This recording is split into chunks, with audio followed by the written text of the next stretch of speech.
I'm Cheryl Ann Ariola. I'm here to discuss Chapter 11. Topic 1, it's about the role of labor unions in organizations. So let's first watch this quick video about the history of labor union. The Pennsylvania AFL-CIO presents A Brief History of Unions. A long time ago, when our great country was just being built, there were the haves Money, money, money. and the have-nots. The haves owned companies and industries, and they relied on their workers to, well, do the hard work. The workers were proud of what they did. They worked hard every day. But they watched the companies and the haves get richer and richer while they got poorer or stayed the same. They had to work for as long as their bosses told them to work.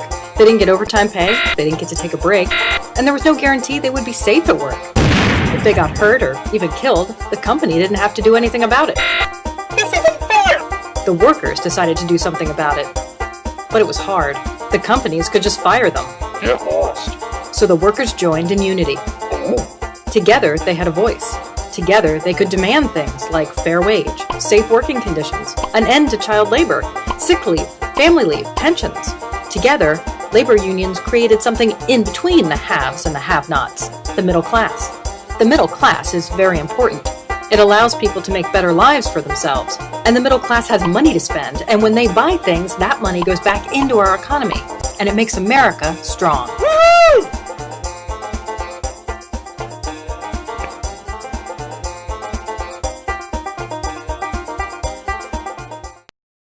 All right. So, labor unions started with slaves, indentured workers, escape, revolts, coal miners, steel workers, women's alliance, meat packing workers, textile workers, and automobile workers.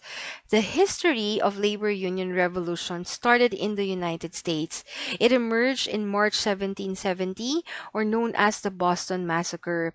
This helped USA to get independence from Britain and pass through many critical times of bloodshed, stakes, penalties, and even rules like slavery. They have legislation passed for the protection of labor and its union. Part of it is Americans' right as citizen includes right inside the workplace. And this continues even in the economic revolution period like capitalism and communism. There have been labor laws and labor unions emerged for the rights to end the slavery in the year 1863 and labor union role during the World War I between 1914 and 1918. So USA learned lessons from its bloodshed and violence history of labor. Now it's our turn to learn lessons from the experience of these nations and move towards the right direction to avoid repeating the history. So let's now proceed with the definition of labor union. A labor union is an organization sanctioned by Labor Code of the Philippines as an acknowledgement of Filipino workers' freedom to self-organize. In other words, this is an association of labor which work for the rights of the employees. Unions in the Philippines are classified into two. We have public sector union or public employees organization, a union or association of employees in the government sector that can exist as a whole or part for the purpose of collective negotiations or mutual aid, interest, cooperation, and protection. One is the private sector union or labor organization. It's a union or association of employees in the private sector which exists as a whole or a part for the purpose of collective bargaining or dealing with employers concerning terms and conditions of employment. This could be a formal sector labor organization or an employee-employer relationship known as enterprise-based unions. It could be a chartered local, affiliate, or independent unions, while informal sector labor organization is without a definite employer. Based on the Labor Relation Overview Report of 2019 by the DOLE, as of December 2018, a total of 17,562 unions were recorded existing at the enterprise base level, with reported members of more than 1.5 million. Union registrations increased by 1% from 17,424 as of 2017. This union organizations is formally known as federations. Currently, there are 136 federations, wherein locals compromises the 57% of the total unions and 49% of the total union members in the private sector. Table 3 shows 10 federations with the most number of union members. The Philippine Trade and General Workers Organization, or PTGWO, registered since 1967, recorded the most membership among federations with 84,213 members. By the way, the registration of labor organization is governed by the Labor Code. Collective bargaining is defined as the process of negotiations between employers and a group of employees aimed at reaching agreements that regulate working conditions.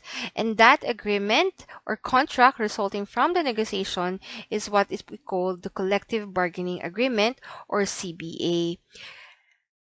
In the Philippines, collective bargaining can be done through single enterprise level negotiations or through the creation of a mechanism by which different employers and recognized or certified labor unions in their establishments bargain collectively, or what we call multi-employer bargaining. The registration and procedure of collective bargaining is guided by the DOLE department. And as of December 2018, a total of 995 CBAs existing in the country, wherein 42% of the existing CBAs were in the NCR. The role of labor unions in organization are as follows. First, it represents its members in power structure and work for collective bargaining with an employer on behalf of their members. It also protects the rights and improves the pay structure according to the economic conditions of the society, the firm, and work towards the prosperity of the country.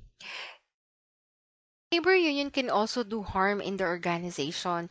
It can create conflicts and start groupings, just like the coal strike of 1902. This is a gangster-style conflict between Pennsylvania coal miners and their employers, ended up with the arrest and hanging of the leaders. Also, it can go on strike and cause the loss of business and lives, as well as economic benefits associated with it. Example, the Pullman strike of 1894. Labor strike paralyzed the U.S. rail system, and the military men killed more than 50 strikers.